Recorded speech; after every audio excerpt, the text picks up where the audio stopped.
Assalamualaikum warahmatullahi wabarakatuh. A'udzubillahi minasyaitonirrajim. Bismillahirrahmanirrahim. Alhamdulillahirabbil alamin wassalatu wassalamu ala asyrafil anbiya'i wal mursalin sayyidina wa maulana Muhammad wa ala alihi wa sahbihi ajmain, amma ba'. Pemirsa TV Tabalong yang insya Allah dirahmati oleh Allah Subhanahu wa ta'ala, pada pertemuan kali ini kita akan membicarakan satu penyakit hati yang mana diriwayatkan bahwasanya ada seseorang bertanya kepada Imam Al-Junaidi, "Wahai Imam Junaidi, apa pendapat engkau tentang diriku yang sangat malas untuk beribadah, padahal ilmunya sudah tahu, fadilatnya pun tahu, tapi malas, kulir untuk beribadah?" Imam Junaidi menjawab, "Dzunubuka qayyadatka."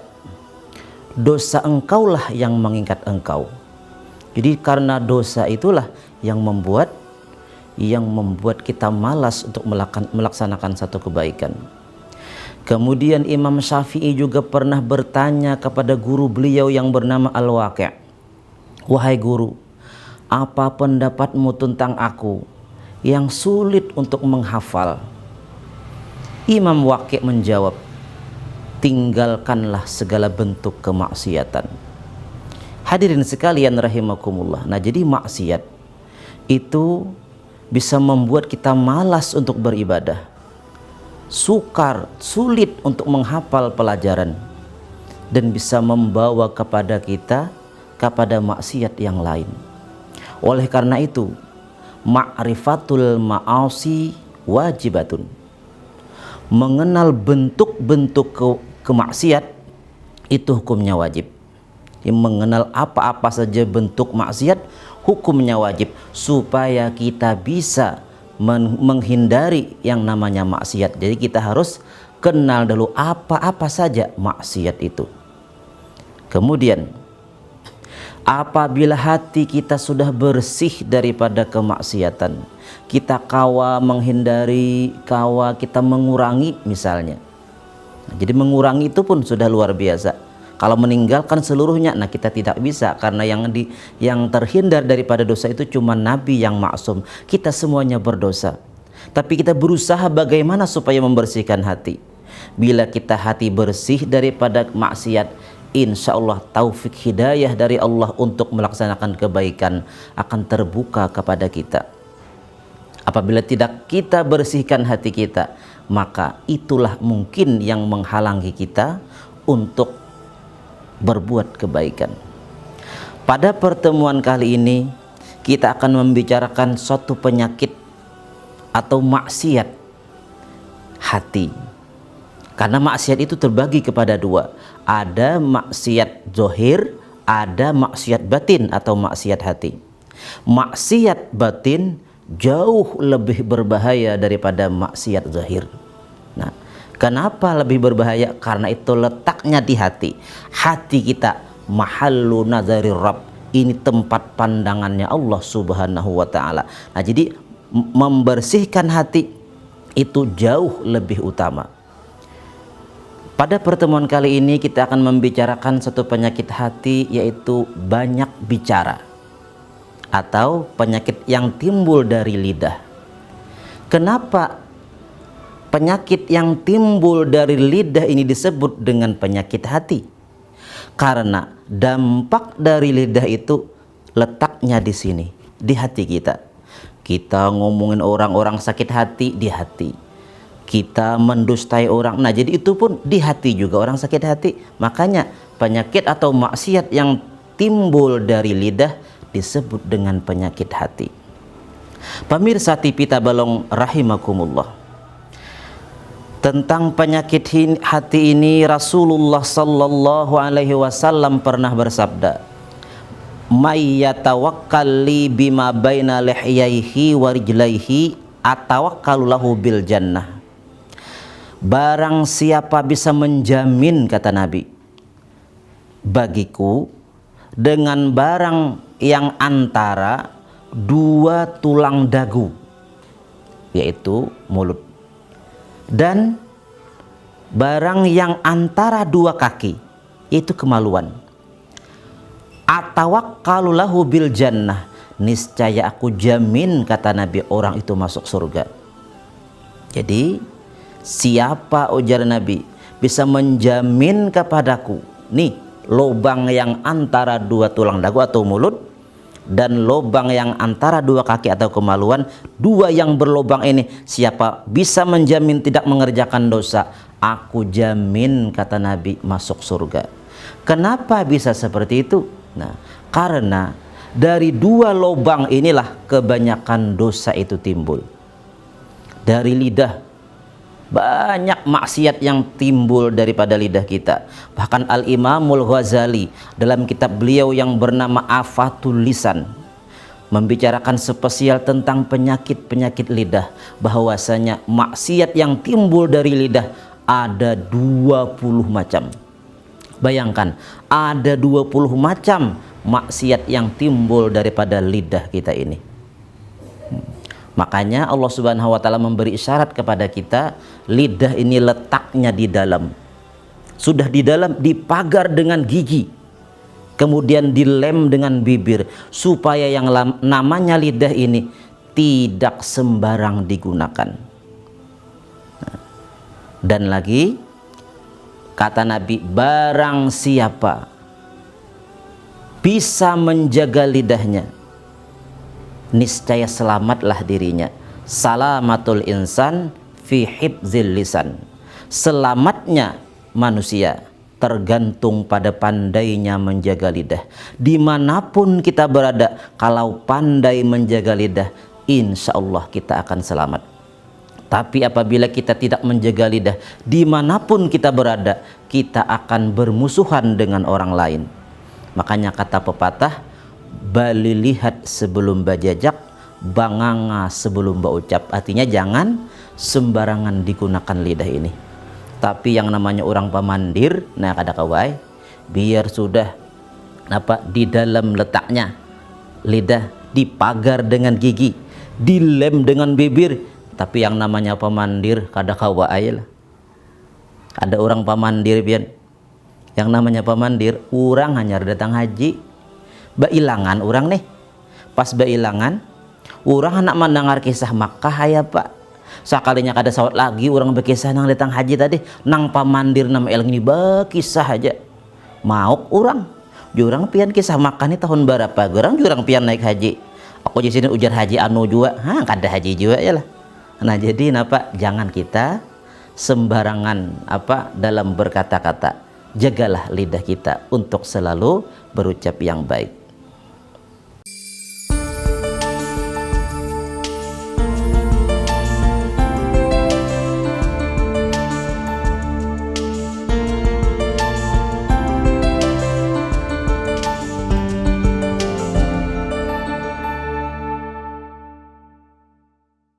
Pemirsa TV Tabalong yang senantiasa semoga dirahmati Allah Subhanahu wa taala.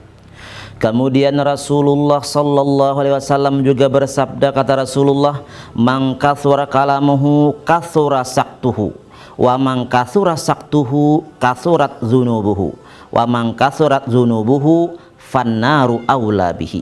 Barang siapa banyak berkata-kata, niscaya banyak salahnya. Barang siapa banyak salahnya, niscaya banyak dosanya. Dan siapa banyak dosanya, maka nerakalah yang utama baginya. Nah jadi siapa banyak berkata-kata, nanti akan terjerumus kepada kesalahan. Bisa jadi kita menyebut keburukan orang lain, bisa jadi kita menyinggung perasaan orang lain, bisa jadi timbul di situ dusta atau timbul perkataan yang sia-sia. Kemudian kita ambilkan atau kita pilihkan salah satu maksiat hati. Ada yang namanya dusta. Dusta ialah mengkhabarkan sesuatu berbeda dengan kenyataan. Itu namanya dusta. Nah, kemudian tidak semua dusta berdosa. Karena bisa jadi sampainya kabar kepada beliau memang seperti itu kabarnya. Misalnya ada seseorang ditelepon, si anu kecelakaan ini. Kan ada kisah ditelepon padahal lawan si anu anaknya kecelakaan kepala pecah. Nah, oleh si namandanga dikisahkan kepada kuitannya, dikisahkan sedih hai orang. Sekalinya datang orangnya tadi, makanya kepala pecah. Sekalinya kepala mesin nang pecah, lain kepala ini. Artinya kan si yang pertama tadi mengkabarkan tidak sesuai dengan kenyataan, tapi memang itulah kabar yang datang kepada beliau. Jadi tidak semua dusta berdosa. Nah, kemudian dusta itu ada 5 hukum. Ada berdusta itu yang hukumnya wajib, seperti apabila ada seseorang yang hendak dibunuh, kemudian orang tadi bersembunyi di tempat kita. Ada orang yang hendak tamu, ada kasih anu di sini. Nah, di sini kita wajib berdusta, kadada aja kita. Kalau kita jujur, terjadi pembunuhan. Nah, jadi di situ napa berdusta di situ hukumnya wajib. Kemudian ada lagi dusta itu yang hukumnya sunnat, seperti berdusta di medan perang. Misalnya orang Islam dengan orang kafir perang, kita berdusta, pimpinan orang kafir mati kata kita, jadi musuh lalu lamahan. Nah, jadi dusta seperti ini untuk memenangkan perang orang Islam hukumnya sunat. Ada lagi dusta itu yang hukumnya mubah, yaitu seperti mendamaikan orang yang sedang berkelahi, si A dengan si B berkelahi. Nah, kemudian si A, misalnya nih si A, kita datangi, aku batamu si B, ujo si B hendak benar babaikan lawan ikam, tapi inya supan, padahal si B daripada itu. Kemudian kita datangi lagi si B, aku batamu si A tadi, ujar si A hendak babaikan lawan ikam, padahalnya si A ada depan diri itu. Nah, kita berdusta, tapi karena berkat dusta kita lalu baikan orang yang berkelahi. Nah, dusta seperti ini hukumnya mubah. Kemudian ada lagi dusta yang hukumnya makruh, seperti dusta pasangan untuk menyenangkan hati pasangannya. Tapi ini jangan salah pakai.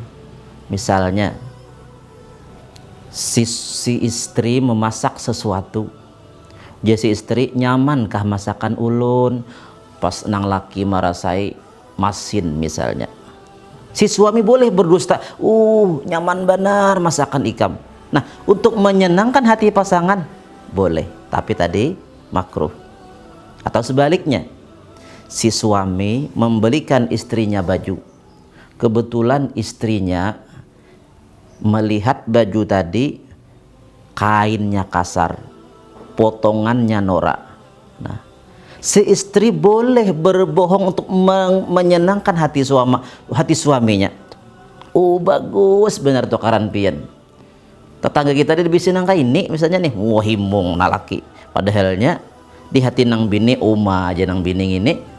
Tapi juga nih jujur kayak apa nang laki sakit hati. Pian nih menukar baju nang kayak ini sudah kada baik, kainnya kasar, potongannya norak, kaca kurang digulu pulang, jarak laki yang nukarkan baju. Nah, jadi boleh si istri berdusta tadi. Maka sebenarnya hari dipakai nang bini baju tadi, himong nang laki aja nang laki arahnya kutukarakan baju, padahalnya di hati nang bini ku pakai saben hari hanya mendapat hancur. Ada lagi dusta nang ini nang kita bisa bicarakan, dusta yang haram, itu menipu orang lain. Gara-gara dusta ini orang rugi, gara-gara dusta orang bangkrut, gara-gara dusta orang tertipu, orang sakit hati. Nah, inilah nang dusta yang haram dimaksud dalam bab ini. Rasulullah sallallahu alaihi wasallam bersabda, ujar Nabi, iyyakum wal kadhiba fa innal kadhiba mujanibul lil iman. Takuti oleh kamu akan berdusta, maka sesungguhnya dusta itu menghilangkan ia akan iman, menjauhkan akan iman. Maksudnya ketika ia berdusta, imannya keluar dulu. Ada lagi sabda Nabi, idza kadzibal abdu kizbatan taba'ada anhul malaku milan min natni ma jaa bihi. Apabila berdusta oleh seorang hamba akan suatu dusta, maka berjauhlah daripadanya oleh malaikat rahmat milan, 1 mil jauhnya. Kenapa? Minnat ma jaa bihi, karena berbaunya dusta tadi. Nah, jadi bila kita berdusta, iman kita keluar dulu setumat. Nah, karena iman kada hakunnya tadi, napa ujar Nabi, lu orang berdusta, dan malaikat rahmat berjauh 1 mil karena berbaunya daripada orang yang berdusta tadi. Hadirin sekalian rahimakumullah. Nah, jadi dusta ini haram hukumnya. Bahkan ala laknatullahi alal kadzibin. Ketahuilah kata Allah, laknat Allah atas orang yang suka berdusta. Nah, tetapi tadi dusta ada 5 hukum. Ada wajib, sunat, mubah, makruh, dan haram. Nah, kecuali lagi ada yang boleh kita berdusta apabila kita darurat. Kayak apa darurat misalnya? Seperti pernah terjadi pada Nabiullah Ibrahim alaihissalam ketika beliau menghancurkan patung-patung sesembahan orang kafir.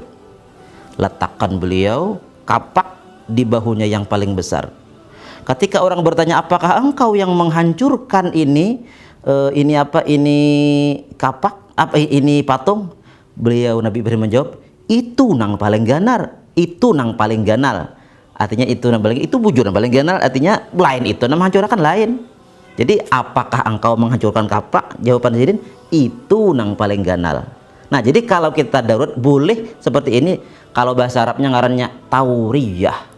Kalau bahasa kita mahalabiyu. Contoh kita praktikkan lagi, seperti kebetulan ada orang menyajikan makanan di tempat di muka kita dan kita tahu itu makanan haram. Bagaimana caranya? Pakailah tauriyah tadi. Picik parut, aduh sakit parut aku kada kau makan. Nah, itu ngarannya tauriyah. Nah, berdusta kita sakit parut tapi bujuran kita kibit yalah. Nah, tauriyah ngarannya tadi atau mahalabiyu. Nah, karena darurat.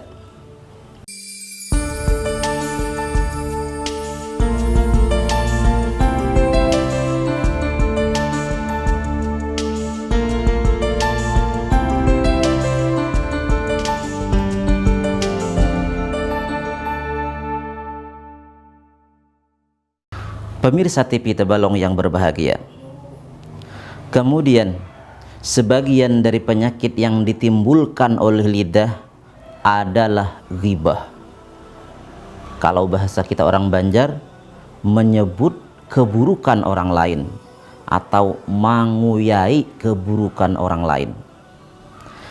Ghibah, definisi daripada ghibah yaitu menyebut engkau akan saudara engkau dengan perkataan yang ia benci akan dia jika mendengarnya, meskipun engkau benar. Kita menyambati orang meskipun tuh bujuran, ini bujuran, biar bujuran itulah yang namanya ghibah. Kalau kada bujuran, nah itu ngarannya fitnah yalah. Nah, jadi ghibah ini menyebut keburukan orang Islam yang andainya ia mendengar, ia sarik, baik itu tentang dirinya, perkataannya, pakaiannya, kelakuannya. Bila andainya ia mendengar sarik, itu ngarannya ghibah. Tapi bila sidin kada sarik, lain ghibah. Contoh misalnya di kampung kita nih aja, si anu tuh menang ianya orangnya sosial benar, suka membantu orang. Mun sidin kada ada di kampung kita ninggalih benar kita. Kira-kira sidin mendengar sarik kah kada kah? Kada sarik, berarti lain ghibah. Nah, ghibah itu bila orang mendang, nah orangnya mendengar sarik tuh ghibah. Contoh, aku heran dia tetanggaku tuh aja. Cuma kenapa? Tiap malam bakalahi aja dua laki bini, daur benar. Tapi aku heran juga pang aja bujur aja bakalahi tiap malam. Tiap tahun betianan aja bininya. Kira-kira ampun diri kan sarik, berarti itu ghibah ngarannya. Nah, tentang ghibah ini. Allah Subhanahu wa taala berfirman dalam surah Al-Hujurat ayat 12. Wala yaghtab ba'dukum ba'dha ayuhibbu ahadukum ay ya'kula lahma akhihi maitam fakarihtumu.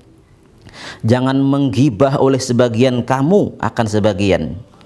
Apakah suka bahwasanya engkau memakan daging saudara engkau yang telah mati? Fakarihtumu, tentunya engkau tidak suka. Jadi digambarkan Allah Ta'ala orang yang suka menyebutkan keburukan orang lain seperti memakan bangkai saudaranya. Rasulullah SAW juga bersabda, iyyakum wal ghibata fa innal ghibata asyaddu minaz zina. Faqila lahu kaifa? Qala innar rajula qad yazni wa yatubu fayatubullahu alaihi wa inna sahibal ghibati la yughfaru lahu hatta yaghfir lahu sahibuhu. Takuti oleh kamu akan ghibah, maka sesungguhnya ghibah itu lebih bersengatan dosanya daripada zina. Para sahabat bertanya, bagaimana itu ya Rasulullah?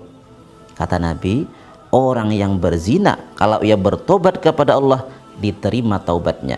Sedangkan orang yang ghibah kalau cuman bertobat kepada Allah belum lagi diampuni dosanya, terkecuali ia meminta maaf kepada orang yang digibahnya. Pemirsa TV Tabalong rahimakumullah. Kemudian tidak semua ghibah dilarang. Tidak semua menyebut keburukan orang dilarang. Ada 6 menurut Syekh Abdul Qadir bin Abdul Muttalib Al-Mandili dalam kitab beliau Penawar Bagi Hati, ada 6 macam menyebut keburukan orang lain yang tidak termasuk kepada ghibah yang berdosa. Pertama, itu mengadu kepada raja, berkata iya si anu munzalim ia akan daku, dan menyebut ia akan kejahatan itu. Misalnya kita mengadu misalnya ke pengadilan misalnya. Jadi di pengadilan itu, kita mengadu kepada hakim, Pak Hakim, si anu munzalim aku ini. Nah, kata si hakim, siapa orangnya? Nah, jadi ketika itu menyebut keburukan orang yang menzalim kita, tapi karena kita karena kita mengadu untuk tentang kezalimannya, itu boleh. Satu bentuk ghibah yang boleh. Yang kedua, orang yang minta tolong pada menghilangkan maksiat, maka harus baginya bahwa berkata iya. Nah, artinya ini mengadukan maksiat. Misalnya kita datang ke kantor polisi, Pak Polisi, di kampung kami itu kada aman, ancak bahilangan, ayam kada mau genalan. Kenapa aja polisi kada mau genalan? Bila genal cuntan sidin, siapa orangnya aja polisi? Nah, kita sebut orangnya tadi, itu bukan ghibah, karena kita minta hilangkan maksiat. Yang ketiga, meminta fatwa. Kata-kata meminta fatwa ini biasanya kepada orang yang kita anggap bisa memberi fatwa, seperti para ulama, guru-guru, atau orang tua yang kita anggap adil. Nah, jadi kita minta fatwa di situ, tapi bukan di tempat orang lain, di padang orang jangan. Jadi fatwa misalnya berduaan, minta padahi. Seperti misalnya kayak apa pendapat pian, laki ulun nih pamalar, kayak apa caranya gini.